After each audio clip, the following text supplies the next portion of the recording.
Eh bien, salut à tous et à toutes, on se retrouve pour un nouvel épisode des news de la semaine.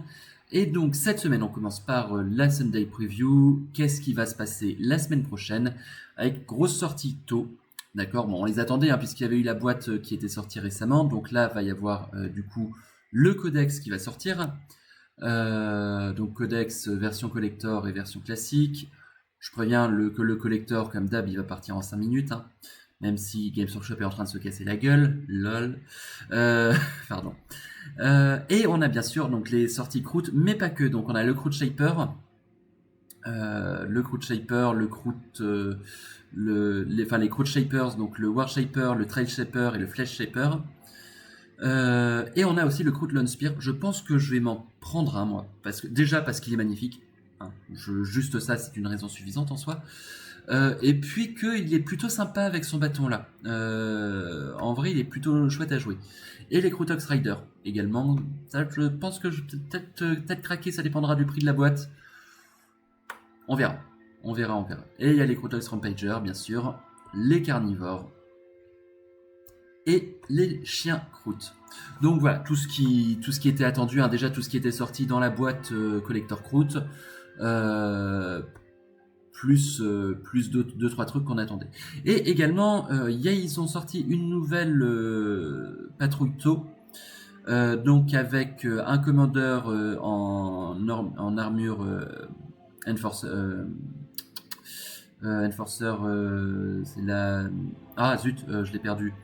Oui, c'est ça, Enforcer, oui, je disais pas de bêtises. Donc un commandeur en armure Enforcer, une team de Pathfinder, une team de Breachers. Donc c'est bien, on évite les soldats de feu qui ne servent à rien. Et un petit Devilfish. Hein, on avait vu sur la vidéo, sur l'analyse stratégique, le Devilfish est toujours indispensable. C'est toujours un très bon investissement, le Devilfish. Surtout avec les stratagèmes qui permettent de débarquer ou de rembarquer. Enfin, il y a vraiment plein de trucs qui sont sympas. On a les dés. Je trouve les dés assez stylés. En vrai, j'aime bien les dés qu'ils ont sortis. Et les datasheets. Et aussi, on a du fait à la demande pour les orques, donc avec la boîte qui tue. On a aussi du vieux orc, hein, d'ailleurs à l'époque où ils étaient moches. Pardon, je les aime pas, j'aime pas, je suis pas fan du tout. Alors je sais qu'il y a des fans de vintage qui disent ouais mais c'était bien comme ça à l'époque. Ouais, enfin, c'était moche surtout. Euh, on a aussi les boys orcs classiques, enfin classiques. Je dis classique parce que moi, c'est ceux avec lesquels j'ai commencé. Enfin, je les ai jamais eus, mais c'est toujours ceux auxquels j'ai été habitué. Euh...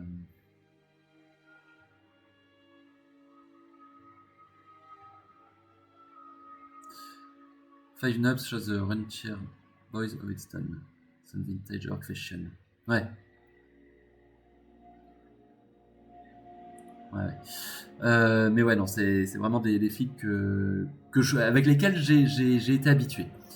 Ça, c'est un peu trop vieux pour moi. Hein. On est plus dans les années 80, début 90. On a également la série de héros Space Marines qui sort, donc la quatrième. Alors, bon, hein, je sais bien, voilà, Hero Space Marines. Ça, c'est un capitaine, ok. Les autres, c'est pas des héros, hein, c'est des Space Marines, tout ce qu'il y a de plus classique. Tiens, il n'y a pas de peinture. Ils ont pas peint les parchemins. Enfin, ils ont pas fait d'écriture sur les parchemins. Tiens donc. Et on a aussi un petit peu de Horus Heresy, donc avec le basilisque et la méduse du Solar Auxilia. J'aime bien le basilisque. Petit ajout pour mon Astra Militarum. J'aime beaucoup aussi les escadrons de Sentinelle Hermès. Encore, enfin, je trouve que même en proxy pour de la Sentinelle légère, ça passe très bien. Ça passe très bien. Alors le seul souci là, c'est en WYSIWYG, il n'y a pas les bras, donc difficile de.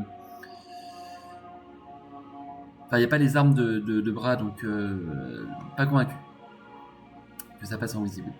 Ensuite, on a du bouquin, La guerre pour les royaumes mortels, et le bouquin sur Indrasta, hein, donc des Stormcast Eternal.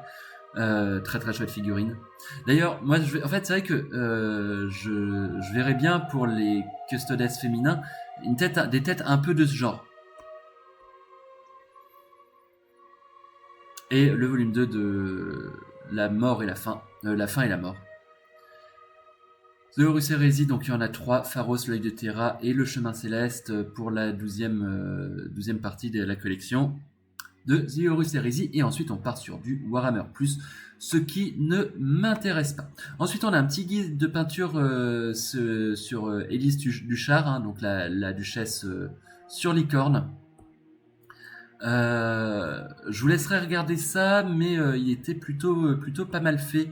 Voilà, donc la palette humide utilisée. Vous voyez que quand même il y a plusieurs peintures. Hein. Alors tiens, d'ailleurs pour la peau, j'ai regardé un peu en diagonale, hein, j'avais vu que c'était pas trop mal. Peau, il part sur Doombullborn. C'est ça qu'elle est assez sombre. Cadian Fleshton et Brycebone. Ok. Kislev Flèche, ouais, pour le museau où on voit un peu plus la peau. Cadian Fleshton, Kislev Flèche, ok. Et il utilise. Ouais, ok, d'accord. Apothecary White, je suppose qu'il le met dans les creux. Dans les creux uniquement, je pense. Dark Reaper, je pense que c'est pour les sabots. Ensuite, Bellerbrand, Hogwarts Hyde.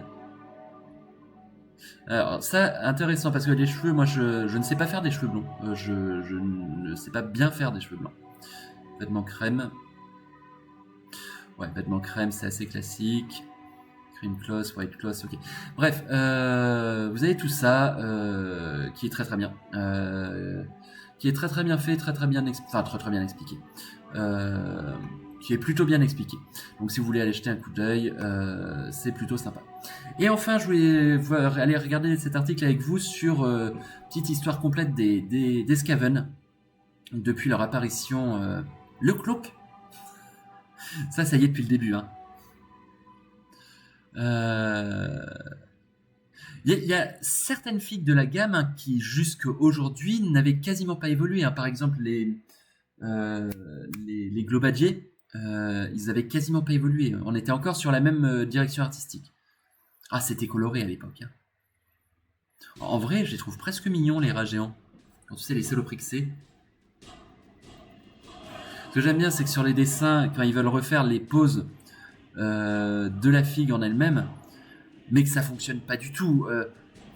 Personne se tient comme ça. Même en plein milieu d'un mouvement, personne. Voilà, donc là déjà on évolue un petit peu, on arrive plus dans les années 2000, fin des années 90, début des années 2000. J'adore cet achat. Et là on a vraiment l'effet masse grouillante. Là déjà les rats on a moins envie de... On les trouve moins mignons que là. Là on dirait juste des gros hamsters. Là ouais non, tu sens qu'ils sont bien dégueulasses.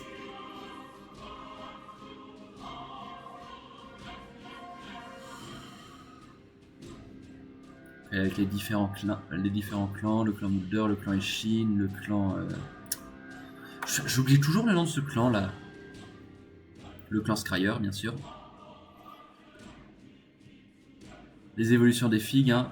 Donc avec la cloche hurlante notamment, qui est une des figues les plus iconiques des Skaven. Ça a changé quand même. Hein. Ça a changé en termes de dynamisme, en termes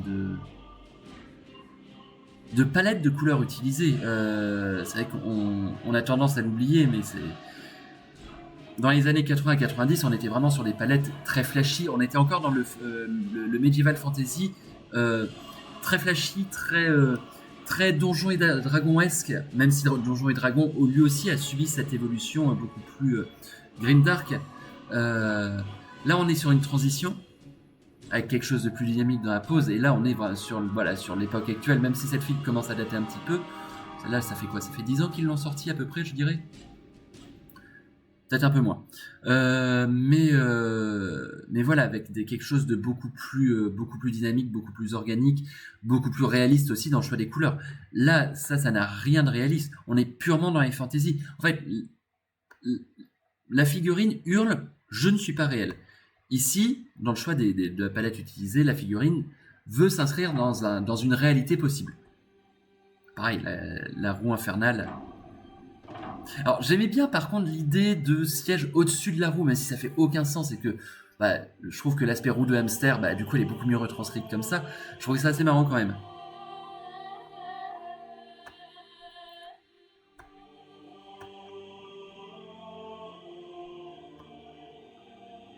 Ouais, non, c'est... Eh oui, bien sûr, le verminarque. Hein.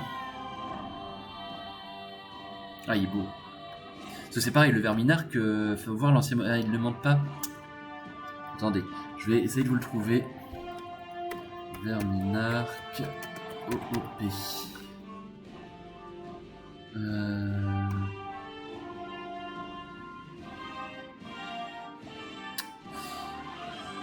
C'est bien Verminarque qui s'appelle.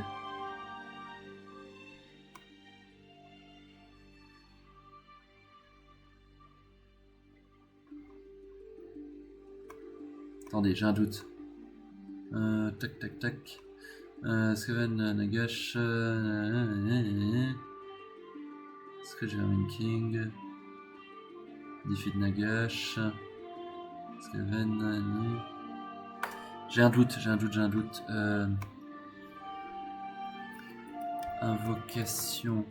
Non, attendez. Parce que là, j'ai un doute sur le démon Skaven. Hein, parce qu'en gros, c'est un démon Skaven. Oui, c'est ça, c'est le verminarque. Hein. Ouais, c'est ça, c'est le verminarque. Je me trompe pas. Alors.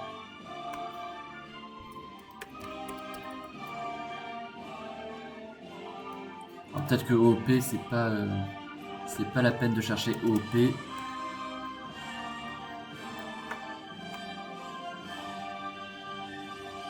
Ah, voilà, c'était lui que je cherchais.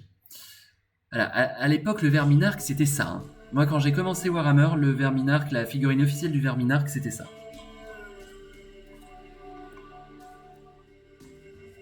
Ah, c'était... Donc on est passé de ça à ça. Il y a quand même une sacrée évolution. Bref, sur ce, on va s'arrêter là. J'espère que la vidéo vous aura plu. Si c'est le cas, n'hésitez pas à lâcher le petit pouce bleu, le petit commentaire. Et moi, je vous dis à toutes et à tous, salut, bye bye.